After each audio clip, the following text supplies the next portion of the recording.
നമസ്കാരം. ക്യൂ മലയാള UK ന്യൂസിലേക്ക് സ്വാഗതം. പൗണ്ടിൻ്റെ വിനിമയ നിരക്കിൽ റെക്കോർഡ് വർധന.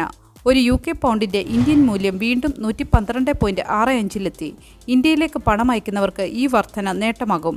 എന്നാൽ വിലക്കയറ്റം നാട്ടിലെ സ്വത്തുക്കൾ വിറ്റ് UK പണം എത്തിക്കാൻ ആഗ്രഹിക്കുന്നവർക്ക് തിരിച്ചടിയാകും. 2023 മാർച്ചിൽ ഒരു UK പൗണ്ടിൻ്റെ മൂല്യം 97 ഇന്ത്യൻ രൂപയായി കുറഞ്ഞിരുന്നു. UK ഒന്നും രണ്ടും വർഷം കഴിയുന്നവർക്ക് സ്വന്തമായി ഒരു വീട് വാങ്ങുക എന്ന സ്വപ്നം സാക്ഷാത്കരിക്കാനാണ് നാട്ടിൽ നിന്നും സാധാരണയായി പണം എത്തിക്കുന്നത്. വിദ്യാർത്ഥി വിസയിൽ UK ജോലി ചെയ്യുന്നവർക്കും പഠനശേഷം പോസ്റ്റ് സ്റ്റഡി വർക്ക് വിസയിൽ ജോലി ചെയ്യുന്നവർക്കും ഇപ്പോഴത്തെ മൂല്യവർധന ഉപകാരപ്രദമാണ്. കുടുംബമായി UK സ്ഥിരതാമസമാക്കിയവർ ജോലി ചെയ്ത് കിട്ടുന്ന തുക ഇവിടെ തന്നെ ചിലവഴിക്കുകയാണ് പതിവ്. ഇവർക്ക് UK പൗണ്ടിൻ്റെ ഇന്ത്യൻ മൂല്യം ഉയർന്നത് കാര്യമായ നേട്ടമുണ്ടാക്കാനിടയില്ല. പലസ്തീൻ പതാകയുമായി ബിഗ് ബെൻ ടവറിന് മുകളിൽ യുവാവിൻ്റെ പ്രതിഷേധം. രാവിലെ മുതൽ ബിഗ് ബെൻ സ്ഥിതി ചെയ്യുന്ന എലിസബത്ത് ടവറിന് മുകളിൽ കയറിയ യുവാവിനെ താഴെ ഇറക്കാനുള്ള ശ്രമം 16 മണിക്കൂറിന് ശേഷമാണ് സഫലമായത്. രാവിലെ 7:30യോടെയാണ് യുവാവിനെ പലസ്തീൻ പതാകയുമായി ടവറിന് മുകളിൽ കണ്ടെത്തിയത്. പോലീസിൻ്റെയും രക്ഷാപ്രവർത്തകരുടെയും സഹായത്തോടെ ഇയാളെ താഴെ ഇറക്കുകയും ഉടനെ പോലീസ് അറസ്റ്റ് ചെയ്യുകയും ചെയ്തു.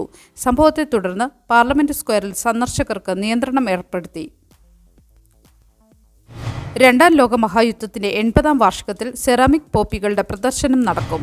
രണ്ടാം ലോക മഹായുദ്ധത്തിൻ്റെ 80ാം വാർഷികം ആഘോഷിക്കുന്നതിനും സംഘർഷത്തിൻ്റെ നിലനിൽക്കുന്ന പൈതൃകത്തെക്കുറിച്ച് പ്രതിഫലിപ്പിക്കുന്നതിനുമായി ലണ്ടൻ ടവറിൽ നിന്നും സെറാമിക് പോപ്പികളുടെ പ്രദർശനം നടക്കും. യുദ്ധത്തിൽ നഷ്ടപ്പെട്ട സൈനിക ജീവിതത്തെ പ്രതിനിധീകരിക്കുന്ന 8,88,246 സെറാമിക് പോപ്പികൾ കൊണ്ടാണ് ഇത് നിർമ്മിച്ചത്.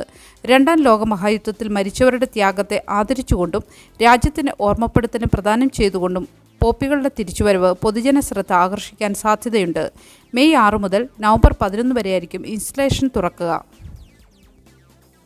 മലയാളി ദമ്പതികൾക്കിടയിലുണ്ടായ വാക്കുതർക്കം കത്തിക്കുത്തിൽ കലാശിച്ചു.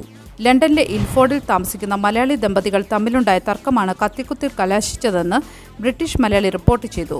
എറണാകുളം സ്വദേശികളായ ദമ്പതിമാർ 1 വർഷമായി സ്റ്റുഡൻസ് വിസയിൽ ലണ്ടനിലെത്തിയിട്ട് പരിക്ക് മാരകമായതിനാൽ ആശുപത്രിയിൽ പോകുന്നതിന് മുൻപ് പോലീസിനെ ബന്ധപ്പെട്ടതോടെയാണ് ഭാര്യയെ അറസ്റ്റ് ചെയ്തതെന്നാണ് റിപ്പോർട്ട്. UK നിയമപ്രകാരം കൊലപാതക ശ്രമത്തിനാണ് കേസെടുക്കുക. ആരോഗ്യ പ്രശ്നങ്ങളുള്ളവർക്ക് ജോലിയിൽ തുടരാൻ പിന്തുണ നൽകിയാൽ UK £1 ബില്യൺ ലാഭിക്കാൻ കഴിയും. ആരോഗ്യ പ്രശ്നങ്ങളുള്ളവർക്ക് ജോലിയിൽ തുടരാൻ മെച്ചപ്പെട്ട പിന്തുണ നൽകുന്നത് UK സമ്പദ് വ്യവസ്ഥയ്ക്ക് പ്രതിവർഷം £1 ബില്യൺ ലാഭിക്കാമെന്ന് പുതിയ റിപ്പോർട്ട് സൂചിപ്പിക്കുന്നു. ദീർഘകാല ആരോഗ്യ പ്രശ്നങ്ങളുള്ള തൊഴിലാളികളുടെ എണ്ണം വർദ്ധിച്ചതോടെ തൊഴിൽ മേഖല വിടുന്നവരുടെ എണ്ണവും വർദ്ധിച്ചിട്ടുണ്ട്. ഇത് ക്ഷേമച്ചെലവുകൾ വർദ്ധിപ്പിക്കുന്നതിനും ഉൽപ്പാദനക്ഷമത നഷ്ടപ്പെടുന്നതിനും കാരണമാകുമെന്നും പഠനം എടുത്തു കാണിക്കുന്നു. ബ്രിട്ടനിലെ 8 ദശലക്ഷം ആളുകളെ പിന്തുണയ്ക്കുന്നതിന് ഈ പുതിയ സമീപനം സ്വീകരിക്കണമെന്നാണ് cross sector commission for healthier working lives ആവശ്യപ്പെടുന്നത്.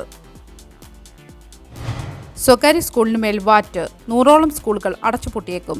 ഇൻഡിപെൻഡന്റ് സ്കൂൾ ഫീസിന് മുകളിൽ 10% നികുതി ചുമത്തുന്നത് സ്കൂൾ അടച്ചുപൂട്ടേണ്ട സാഹചര്യം ഉണ്ടാക്കുമെന്ന് ട്രഷറി മിനിസ്റ്റർ ടോസ്റ്റൻ ബെൽ സമ്മതിക്കുന്നു.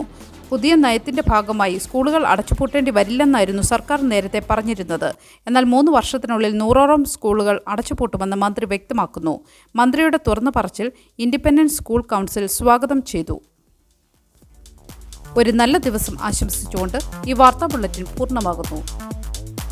എല്ലാ ദിവസവും വാർത്തകൾക്കായി ഫോളോ ചെയ്യുക. വാർത്തകളുടെ നോട്ടിഫിക്കേഷനായി ബെല്ലൈക്കൺ എനേബിൾ ചെയ്യുക. ക്യൂ മലയാളം UK ന്യൂസ് ഫേസ്ബുക്കിലും ഇൻസ്റ്റാഗ്രാമിലും യൂട്യൂബിലും ഫോളോ ചെയ്യുക.